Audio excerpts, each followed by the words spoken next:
Hello everyone, it's Tom here from TechNexus, and thanks for joining me for this week's video series all about InfraWorks.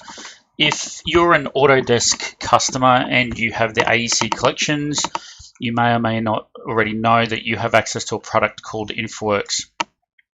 It's sort of Autodesk's answer to some sort of conceptual infrastructure modeling. So we can put road in here, rail, we can look at some drainage. We can also create a storyboard and bring in all different types of data as well. So for this week, I'm going to go through some of the things that you can do, some of the things you can't do, and we'll spend all of this week just going through each of the individual icons up here. So importing data, roads, rail, drainage, do some storyboarding, and then by the end of the week, you should have a good idea on what InfraWorks is capable of. So when you fire it up, you do get presented with a dashboard of InfraWorks, and then if you wanted to create a new model, then you can create the new model via the model builder. It will bring in up to 200 square kilometers of data from pretty much almost anywhere in the world. If we zoom out, you can see that we get pretty much the whole southern hemisphere, and we get pretty much all of the northern. So I can zoom into anywhere in the world. I can click on a road or an aerial kind of map here, and then we can come in, and you can see over on the right here, it tells us what the area is selected. So that's just the window itself. I can draw a rectangle. Okay, so if I draw a rectangle there, it tells me I've got 0.93 square kilometers. I can zoom out and adjust all of that, obviously, and just get a better idea on where the information is that I want to get. I can draw a polygon. So I've got 5 sides there. And I can also import a shapefile to denote the area that I want. The road data comes from OpenStreetMaps. The buildings come from OpenStreetMaps. The imagery comes from Bing, and the elevation is grabbed from the 10-meter DEMs from the National Elevation Dataset. There is other ways to get other data. You can buy it, you can download it from government websites if you need to, but this is, in my mind, a good idea or a good way on bringing in data quickly that you just want to knock up a quick road. Because I don't have BIM 360, we just plug in the name and it creates a local model. If you were to use BIM 360, there'll be an extra option down the bottom here to create the model in BIM 360, and then it's in the cloud, and then that way you can share it amongst other people. So once we're in the model itself, I've got these 4 icons up here. So this is where the data and some of the sketching happens. We've also got the road portion of it, which we'll go through later in the week. And we'll also cover the bridges section of InfraWorks, the drainage, watersheds, storyboarding, and then just some other tools as well. But really for today, I just wanted to go through just a quick setup of how you might want to look at your model and get an idea on what it is. So bringing in, if we click on the first orange icon here with the big eye and go to create and manage your model, there's the first icon there called data sources. So we can bring in a whole bunch of different data sources. So in regards to the 3D model, we got FBX files, DAEs, OBJs. So I can bring in my plant model, and what InfraWorks does, it parks it in the data sources until you nominate what it is. So I'm going to call it a building. I haven't geolocated this, so I'm just going to interactively place it. And that just means that I am going to use my mouse just to get an eyeball, an idea on where I want this model to live. If it was geolocated, then if you've done it correctly, it should come in the right spot. When it's all done, I can click on close and refresh. You do have other options up here for the tool tips and any other model changes you can do, but we're just going to bring that in, and then you can see here there's my plant where I've nominated where the position would be. If I need to lift it up, I can always just lift it up a little bit and then get a better idea there as well. So that's an FBX file. We've got a Civil 3D file. We've got AutoCAD 3D, AutoCAD 2D. So I've got an AutoCAD file which is just a land area. And this is just a basic rectangle, so this might be for me to get an idea on maybe where some land parcels are, maybe any other just basic vanilla AutoCAD information might be for our model. So again, it parks it, and I can interactively place it. So you can see here, there goes my rectangle, and I can close and refresh it, and then there I have my AutoCAD file in there as well. So you can see it drapes it over the terrain. So if I look down low, you can see there's that line, but it's sort of imprinted itself on that terrain there as well. Other file options, IMX, Revit models.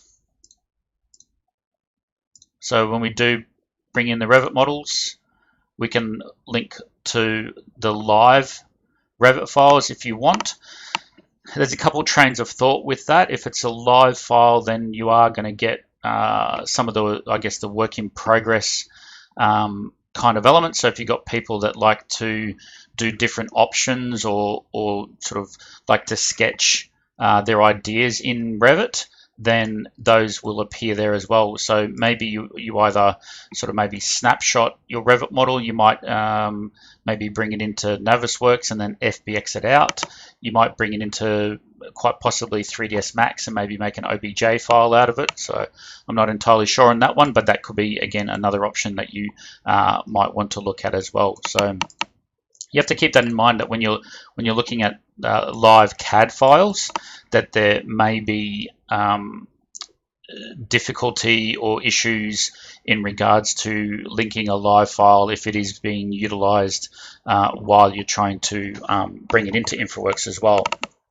So you can see here that InfraWorks has again placed it in there, and we need to interactively place it. So again, I'm just going to use my mouse. This is one of the sample Revit models. So once it comes in, then we do have an idea on where that building is going to sit, and I can adjust obviously all of those heights and levels there. So ultimately you'd probably place a land area first, which we'll go through in a second, and then place your building on top of that as well. Also, MicroStation files. So if you are working with MicroStation, you can bring those in. Land XML point clouds if you're doing any laser scanning, raster files, shape files, or even SketchUp files. So if I bring in this SketchUp file, so then we can, like everything else, bring that in, get an idea on where the building, where the structure, whatever it is might be that we're working with. So I'm just going to let that one finish, and then once it's finished, we'll call it a building, or we could even call it maybe something like city furniture, and then we can place that wherever we need to. Okay, so it looks like there's been some problems with that, but we're not going to bother placing that. We also have surface layers, Model Explorer, so it's just really turning bits and pieces on and off. The model properties itself, or item properties, so I can see what it is, any other roof height, any other levels, I can do some translations on it. I can also look at proposals. So the proposals means that I can, up here,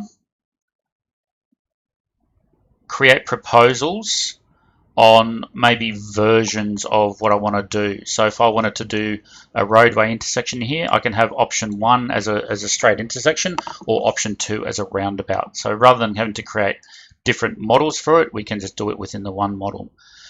There's also some style rules, point cloud terrain, point cloud modeling, so it'll extract vertical features. We can also convert point cloud to surfaces or terrain in here as well. So again, depending on what kind of work you're doing, you'll be able to bring in maybe a drone scan or a laser scan of an area, and then generate more up-to-date terrain within InfraWorks itself. As a concept, so what I'm going to do first, I'm just going to delete some of these linked models because I don't need them for this exercise at the moment. So you can just go through and remove those. As a sketch, So I can come in here and place a road and assign a style to it. So all I need to do is just click between 2 points, and then you see InfraWorks will automatically start doing the curves in there for me. These roads are quite basic, so when we get into more the component roads, that's when they start taking on more of the standards in regards to radiuses and styles, etc. I can put in some barriers, so maybe I've got this green barrier style, so this is the out-of-the-box style. So again, maybe it's something that you need to put on the edge of a building site or edge of a road. You can go through and change all of those as well. We can put in a building if I wanted to. So before I put in a building, I might put in a coverage area. And let's say that it's a commercial zone. So I can zone out an area of my model. I can also lift it up a little bit. And you see that it creates the slope on there. But for me, if I wanted to put a new building here, then I can come through and stick it on that coverage area and then get an idea on where that building is going to be in real world, and plus as well if there's going to be any shadows falling on something else as well. City furniture I won't necessarily dive too much into, but there's some pre-built models in here to make the model look a little bit more realistic. So if you're doing maybe something like a building site, so we can come in here and stick a sand pile. So you can see it's quite small, but we can obviously adjust the size and the scale of that, and again just to make it look quite realistic. If I want to stick an excavator, then we can drop that into the model. Okay, and again we can adjust the size of it. If maybe it's a big one, a smaller one, whatever it might be, you can rotate it. Okay, move it around. So again, you'd have different options for that. Coverage areas are just that, it's just a coverage area, but I'd like to play with land areas a little bit more, just because we can do things like terracing of the land area. So if I place a land area there and then I lift it up, I can assign a grading style or a rule to the sides of that, but then I can also place another one on top of it. So I can lift this up, and again I can assign the grading style to that. Or if I'm maybe doing something like a pit or a quarry, I can turn around and change the fill style.